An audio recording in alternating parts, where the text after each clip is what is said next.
field just north of London, Ontario, and the town is called St. Mary's. And I'm waiting my turn, and you see in the front there's two cranes. The red one closer to me is already pretty much disassembled, and that's what they were shipping. You see the boom is gone, the counterweights are gone, and that second crane, the big one in the back, was loading everything. And now I'm just waiting when they disconnect the housing. So this is the monster excavator. So this is what, Manitowoc 14,000, and it's going to be what, 87,000 pounds, just that housing. I can only guess how much the tracks are. It's probably those like 60,000 pounds for sure each. And the day today is not very good for working outside. It started like -11, and by nightfall they said it's going to be -22. It's probably the coldest day I've seen so far this winter. And to my right, I guess that's what they were using these cranes for. These are parts of what looks like you know, those wind generators.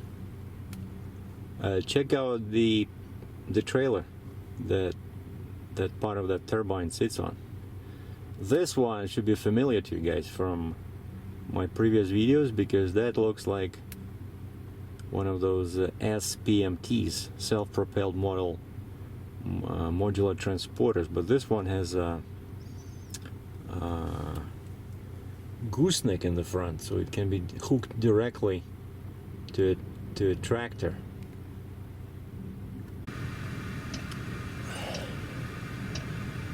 And they moved the excavator a little bit, and they just spin around,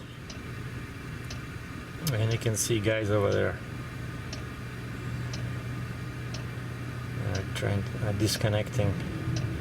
I looked myself, there's a whole bunch of pins in there, and in this kind of weather it's very difficult. You know, I just was outside for 10 minutes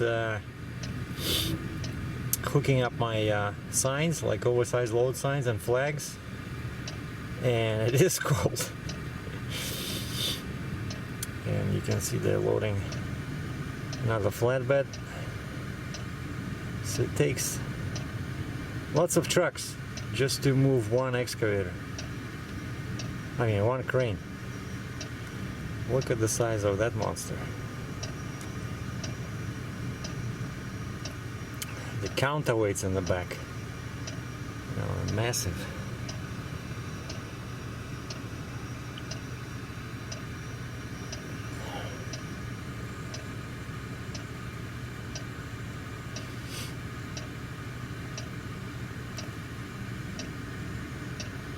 And weather like this, you know, you really need to wear some warm clothes.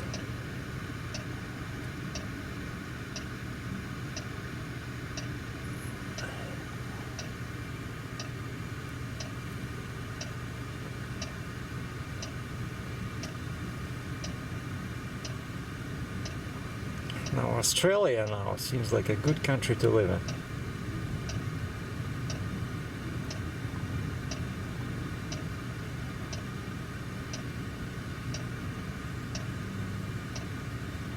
What is that thing? Is that a counterweight?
So Manitowoc 14,000,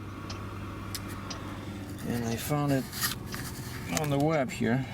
So carrying capacity 200 metric tons. 200 metric tons. It has a 340 horsepower engine, but this is a huge crane, ladies and gentlemen. I am proud to be a part of this monstrous operation. It looks like they disconnected one track. Huh.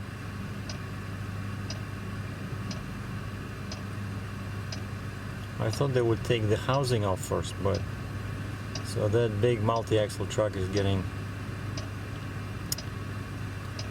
the track,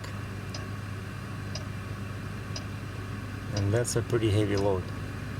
Oh, I think that's why they have these two trucks sitting, because I thought, you see, there's another one next to me, also a multi-axle flatbed, and all they have is two counterweights. And I thought that was weird, so that's what they're gonna do probably. They're gonna put a track in between the counterweights.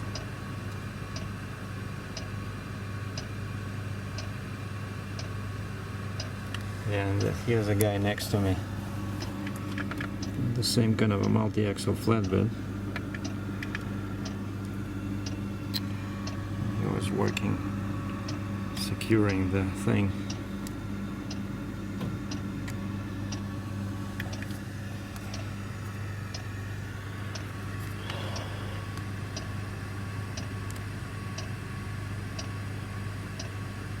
I'm just guessing, that's 60,000 pounds, easy.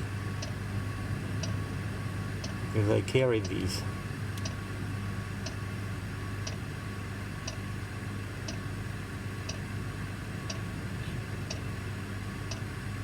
Now that one, you really don't want to fall on your foot, because you're gonna get some scratches on your safety boots.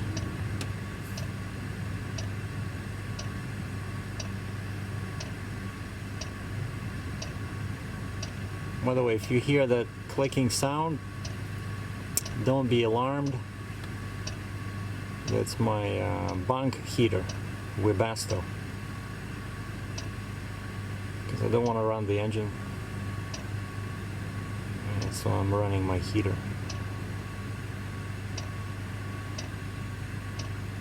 So I guess then it's track number 2, and after that that'll be my turn.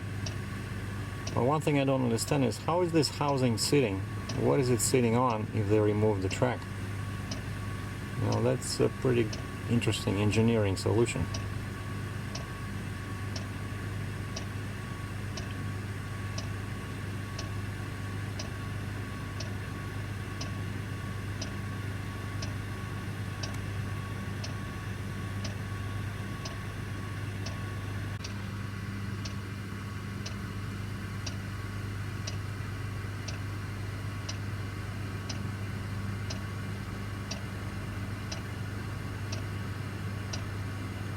Okay, so they're getting ready to remove the second track.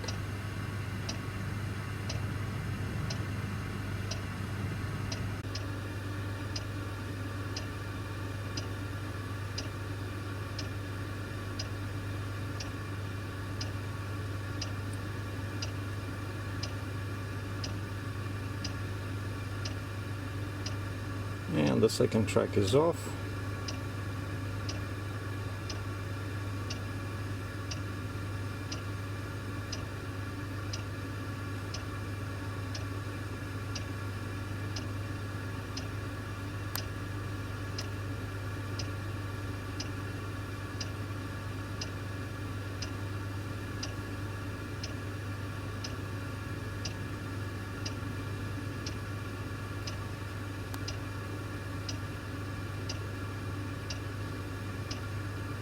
Ah, that's how they did it. See, that excavator has the hydraulic legs. Wow, so that makes it easy. So they just lowered those hydraulic legs down, and that's it. Because these machines often travel disassembled, right, and they go to different places, so they're pretty well designed to handle travel. And see, now that's my part, the biggest one.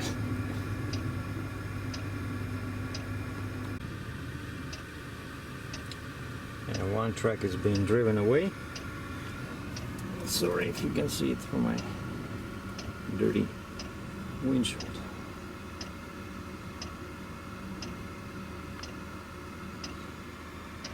And the other truck is all set up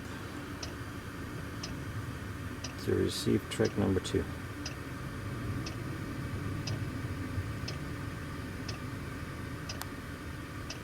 So these guys actually work pretty fast. If this was me, it probably would take me, I don't know, 1 day to disconnect one track. And I think in this kind of weather, the coveralls are really a great idea. So like that guy on the right, he's wearing kind of like severe duty coveralls. Because this darn wind, you know, gets under your clothes, like if you have just a jacket. Now, I'm also wondering if they're gonna do anything with that cab on my housing, that operator cab, because it sticks to the side. It makes it much wider than it is. I think it flips like towards me. Because like I said, these machines are very well designed to handle travel.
And that's it, they're just adjusting the position of that thing, but it's pretty much on the deck.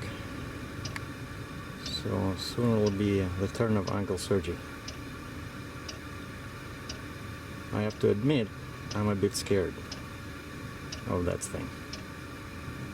But it's not too wide, not too tall. What is it, just over 10 feet? But it's so heavy. So this is the heaviest load I have hauled so far. The previous record was what, 78,500 for the Cat 330 excavator. So this one will beat that one. 87, what my paperwork says, 87,500.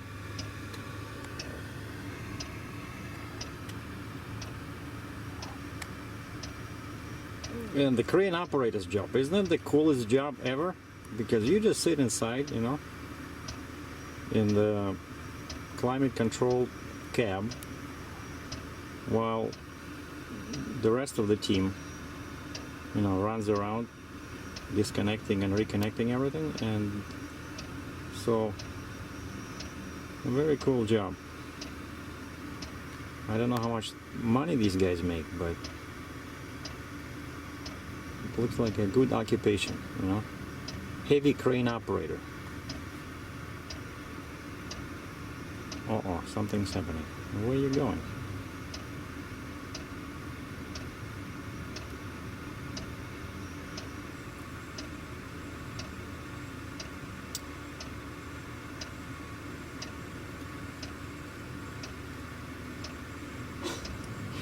This crane looks funny now, right? With no tracks.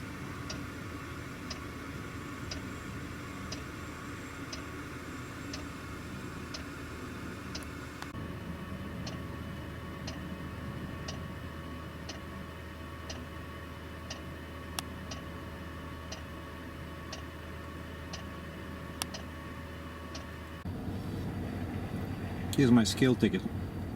Gross weight 130,380 pounds. So my empty weight is 45,000. So you do the math. Like I said, pretty heavy thing.